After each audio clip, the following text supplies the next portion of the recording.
Bonjour les amis, soyez les bienvenus encore une fois sur ma chaîne YouTube. Aujourd'hui, je vous ai préparé un petit tutoriel pour vous apprendre à tester un régulateur de 4 pins ou 4 câbles. Aujourd'hui, c'est juste une théorie, étant donné que je ne dispose pas actuellement de ce régulateur des 4 pins. Il y a quelques temps, j'ai fait un autre tutoriel d'un régulateur pour tester un régulateur des 5 pins. Et là, bien entendu, j'avais les régulateurs sur place, étant donné que ça appartenait à ma moto. Mais bon, la théorie, en tout cas, ce que je veux dire, c'est que le principe est le même, soit des 5 câbles ou des 4 câbles. Donc, dans ces régulateurs des 4 câbles, en général, les couleurs que vous allez trouver, c'est le rouge, vert, jaune et orange. Et des fois, cet orange est remplacé par la couleur blanc. En fait, ça dépend de fabricant.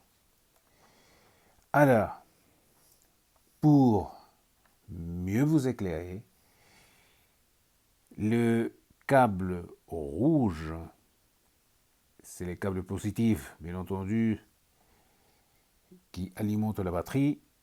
Également, le câble vert, que c'est le négatif des batteries, et en même temps, la masse. Donc, alors, les tests, ça va être rapide. Mais avant tout, je vais vous expliquer ce que c'est un régulateur. Un régulateur, en fait, il marche avec les stateurs. Les stateurs, il produit une énergie, un courant alterne. Ces courants alternes, que peut être des 70, 80 et volts, des courants alternes, il va envoyer cette alimentation de courant au régulateur.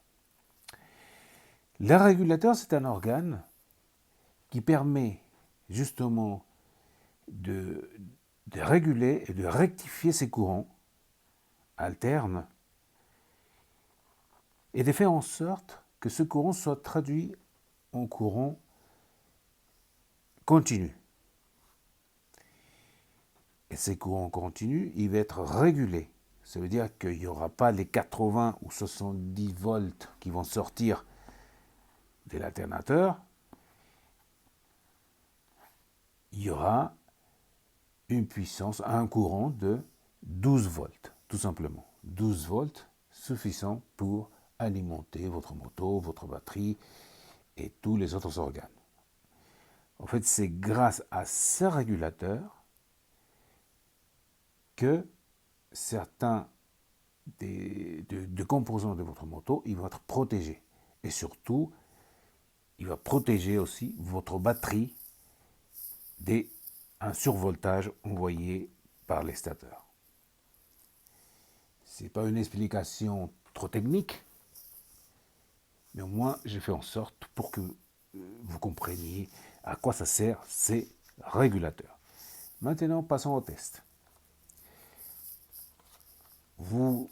Pour cela, vous allez utiliser votre fidèle ami, le multimètre. Le multimètre, vous le mettez dans la plage de continuité. On va voir si c'est la bonne. Voilà, continuité. Il y a d'autres personnes qui connaissent cette plage comme la plage de diode. Voilà. Donc, vous allez prendre votre pointe rouge ou positif de votre multimètre et vous allez la poser au niveau. Ici, je n'ai pas dessiné le pin, pardon, les connecteurs. Hein. J'ai juste dessiné les câbles avec les couleurs. Donc la pointe rouge, ou la sonde de test du multimètre, la rouge, vous allez la poser sous les pins verts, ça veut dire le négatif du régulateur. Et avec la pointe noire, vous allez tester les pins du câble jaune et la valeur qui doit s'afficher, il doit être d'environ 500 ohms. Pareillement, vous allez tester le pin du câble est rose ou couleur blanc. D'accord?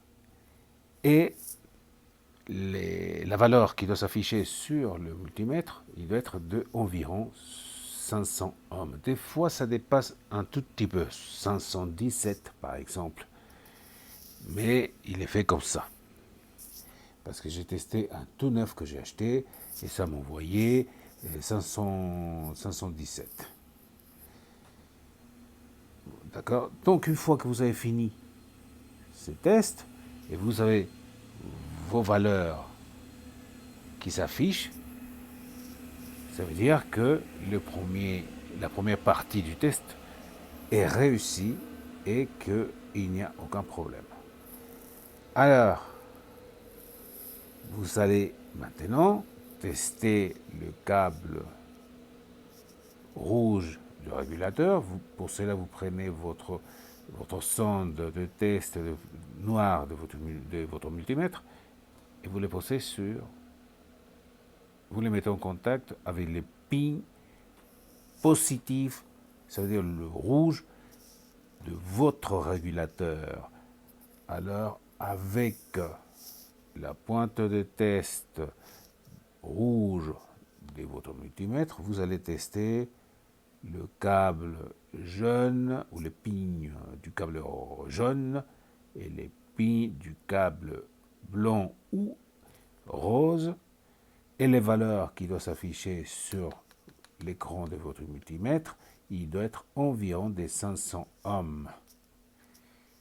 La deuxième partie du test est réussie.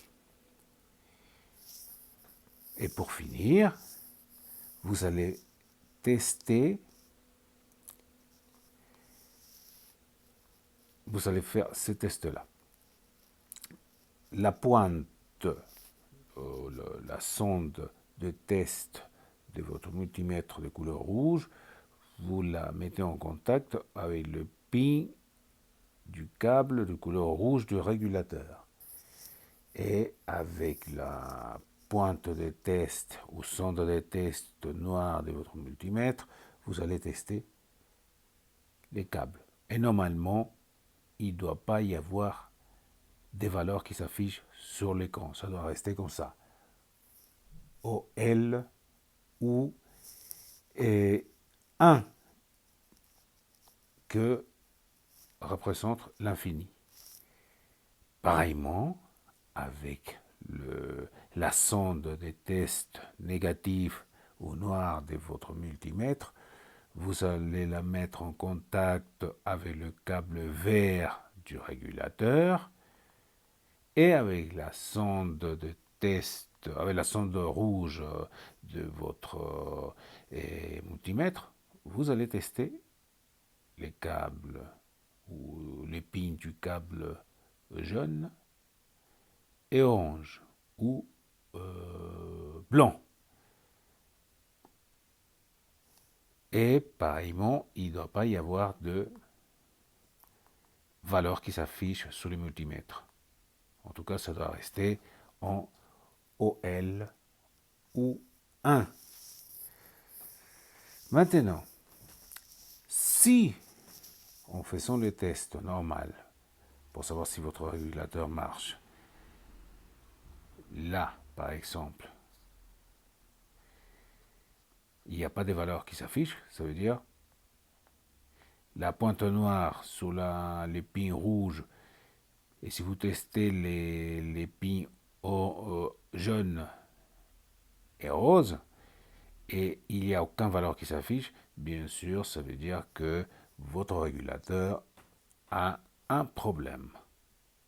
Et pareillement, inversement, si vous testez avec votre pointe négative sur le câble vert et vous cherchez une continuité sur les câbles jaune et rose ou blanc, et il y a toujours OL ou 1 qui s'affiche, pareillement, ça veut dire qu'il y a un problème.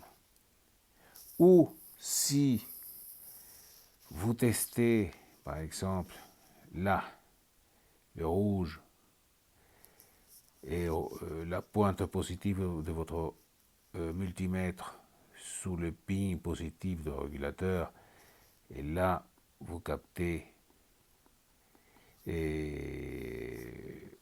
une information sur l'écran, ça veut dire une valeur, alors ça ne va pas du tout. Ça ne va pas du tout. D'accord? Donc, voilà. J'espère que la théorie de la méthode pour tester les régulateurs a été bien comprise par toutes les personnes qui vont regarder ce tutoriel. Si ça vous a plu, laissez-moi un commentaire ou offrez-moi un like. Et même si le commentaire est négatif, il est le bienvenu parce que grâce à vos commentaires, je m'améliore. Ok les amis, bon bah écoutez, je vous dis à la prochaine et passez une bonne journée. Au revoir.